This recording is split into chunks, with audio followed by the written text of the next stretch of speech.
IPhone নিয়ে যে কথাগুলো এখন বলবো সেটা আপনাকে কেউ বলবে না, ঠিক আছে। যদি আপনি আইফোন নিতে চান ফিউচারে সেকেন্ড হ্যান্ড ফোন, তাহলে ভিডিওটি আপনি দেখতে পারেন, ঠিক আছে। তো আপনি যখন আইফোন নেবেন, আপনি আইফোন নেওয়ার সময় আপনি ফার্স্ট দেখবেন সেটার ব্যাটারি, কেননা ব্যাটারির উপরে ডিপেন্ডেন্ট করে আপনার আইফোন। আপনি এখন কত পার্সেন্টেজ থাকলে আপনি মোবাইলটা ক্রয় করতে পারেন কাস্টমারের কাছ থেকে। আইফোন নেওয়ার সময় আপনি অবশ্যই চেক করবেন সেটার ব্যাটারি হেলথ কত আছে। ফোনটার ব্যাটারি হেলথ যদি আপনার 85 থাকে সেটা হচ্ছে নর্মাল, আপনি ক্রয় করতে পারেন।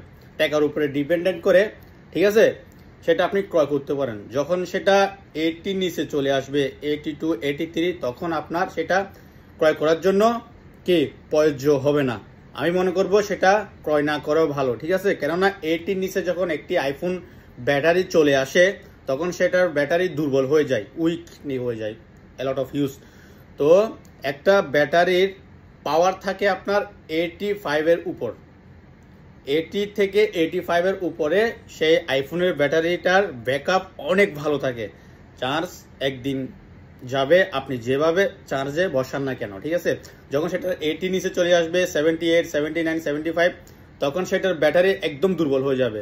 আপনি 100 চার্জ করছেন, 1 মিনিট চালাইছেন, 2-3% চলে যাবে, 3% চলে আসেন, আবার 2 মিনিট চালাইছেন, আবার 2% চলে যাবে। তো এভাবে করে ব্যাটারি আপনার 2 ঘন্টার ভিতরে শেষ হয়ে যাবে। তো যারা যারা সেকেন্ড হ্যান্ড ফোন ক্রয় করবেন, নতুন ফোন ক্রয় করবেন, দেন নতুন ফোন ক্রয় করার জন্য কিভাবে সেল করবেন, ব্যাটারি পার্সেন্টেজ কতটুকু আসলে সেল করবেন, সেটা আমি আপনাকে এই ভিডিওতে বলে দিছি। ওকে, যখন 85 আসবে তখন কি সেল করার জন্য ট্রাই করবেন। আর যখন 85 থাকবে, আপনার সামর্থ্য আছে ম্যাক্সিমাম, সমস্যা নেই, 85 পর্যন্ত আপনি চালান। আর যারা ক্রয় করবেন ম্যাক্সিমাম বাজেটের মধ্যে 85 এর উপরে ক্রয় করবেন, 85 এর উপরে। 90 হলে ভালো, 95 হলে আরো ভালো। Thank you.